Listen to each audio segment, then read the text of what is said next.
Hey guys, Rachel here with WTI. I just wanted to tell you about my favorite body butter. It's the Trader Joe's coconut body butter. I love this stuff. I find that works really well. It helps to hydrate my skin. At the same time, it doesn't leave it super oily. Now, it doesn't have a really strong smell, but it smells very luxurious at the same time. And I think that's because it has really great nourishing butters and oils in it, like shea butter, coconut oil, and vitamin E.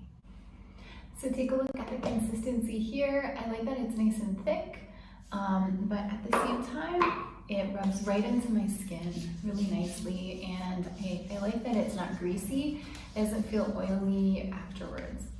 Another thing I love about this is the cap. It flips open. So a lot of times after I've put body butter in my hands are real buttery and it's really hard to close the lid. This is great. I just open and close it and it snaps shut. So this body butter contains 8 ounces. So if you're looking for a body butter, I highly recommend the Trader Joe's coconut body butter. This stuff is amazing. I haven't found a better body butter.